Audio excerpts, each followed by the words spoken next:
My name is Marian.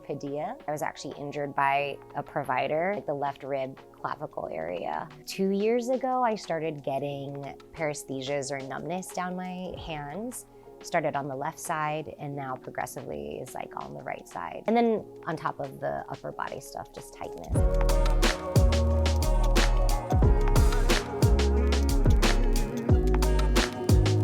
I'm not proud to say I've probably spent over $30,000 over the last 9 years. I've done everything. I've seen chiropractors, people that cup, rolfers, massage therapists, seen acupuncturists. Short of like a steroid injection or actual surgery, I think I've seen pretty much like everyone.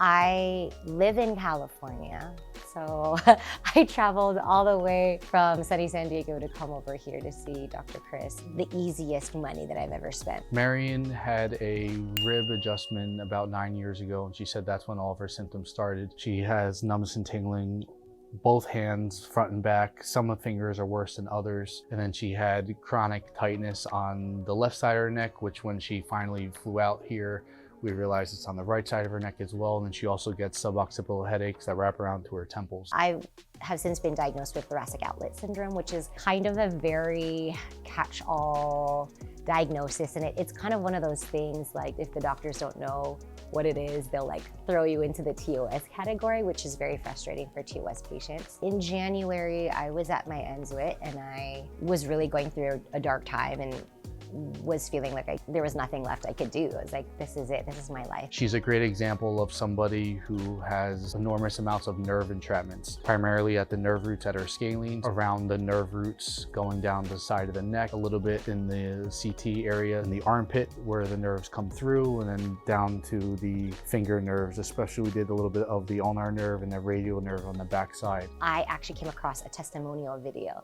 of Dr. Chris, and then I stalked him on Instagram. He was offering me lasting relief, which is something that was so, and still, and is foreign to me. I had to quit my work as a surgical physician assistant because the pain was so debilitating. Like, I'm an active person, or at least I was. I used to dance. My level of activity started to decline. So running, I can't do anymore. Any sort of like fast movement is really challenging for me. Relationship-wise, that people don't talk about that enough, but they'll say, why are you single? People don't understand, like, pain is so debilitating and it takes up so much of your mental space that like the idea of worrying about another person, catering to their needs, like being in a relationship, I felt like I would be a burden.